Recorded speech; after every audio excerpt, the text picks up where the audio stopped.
Welcome back. I'm Stephanie Ruhle. With just 3 days left until the midterms, tens of thousands of Puerto Ricans who fled to Florida in the wake of Hurricane Maria's devastation last year are preparing to vote for the first time on the mainland. In a state that President Trump won by a narrow margin in 2016, these new arrivals could potentially swing this year's election in a different direction. MSNBC correspondent Trymaine Lee went to Florida to speak with voters and organizers on the ground.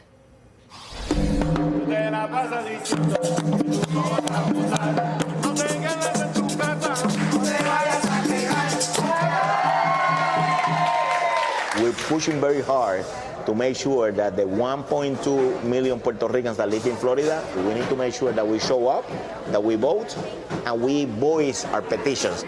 We were in Puerto Rico when Maria hit Puerto Rico, the hurricane.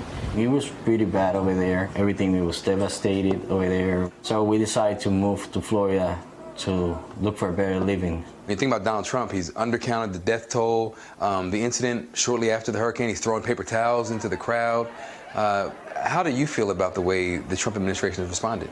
We feel bad about it. We are U.S. citizens and we need to be treated like ones, you know. And what about the idea that you have a young son and he gets to see his parents voting and participating? What do you think it'd mean for him growing up in this state? I think it would be great for him to see us go and voting. He would get what other children from Puerto Rico couldn't get. That information, that knowledge that he's having now is what we need. The mission of our organization is to build and increase Latino political power. And in the context of the history of Florida, we have a Cuban community that was the go-to community to get the Latino vote. But we're seeing such an increase in the Puerto Rican influx that dynamic is shifting, right? In terms of sheer numbers, how many Puerto Ricans of voting age and eligibility have we seen come into this area? Sure. And how many have you been able to register? We've been receiving reports of how many influx we've gotten since Hurricane Maria, and the number's been about 75,000. So we've registered 27,000 right now, but 51% have been of Puerto Rican descent. The rhetoric and response from the Trump administration in the wake of Maria has been hostile at best, the undercount of the dead. How have those issues and that response resonated with Puerto Ricans here in Florida? Puerto Rican community wants to make sure that they're being treated as citizens, which they are. And so they're demanding that respect. And the only way to demand that respect is through the vote, because that's the only way that our people will be heard. When people learn to vote here, we're going to be a really strong, powerful house to change the future of this state and also the future of the country, because those 27 congressional seats can be influenced by a lot of Puerto Ricans. Trymaine joins me now. All right, Trymaine, we talked all about the huge amount of people voting early. We know 4 million votes have been cast in Florida.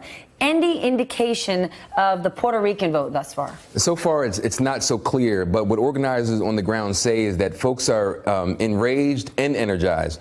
They're enraged of the disrespect they felt from Donald Trump, the undercount of the dead. When I talked to people who survived Maria and came to the mainland for peace and safety and hope, they talked about what it was like to survive the storm and then come here and be treated as a second-class citizen, when in fact they are Puerto Rico, they are American citizens.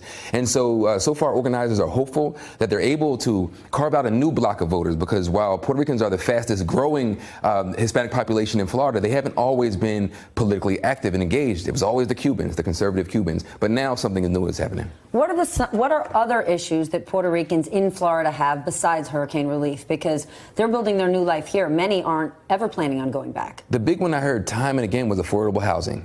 So they get here, they're willing and ready to work hard, but it's housing. Second to that is always education, and how their children in some of these communities, whether it's the rural parts of the state or in the cities around Orlando and Tampa and Miami, the kids are struggling. So in order for them to kind of piece together and patch together a better life for themselves, it's housing and education for their children. Hey there, I'm Chris Hayes from MSNBC. Thanks for watching MSNBC on YouTube. If you want to keep up to date with the videos we're putting out, you can click subscribe just below me, or click over on this list to see lots of other great videos.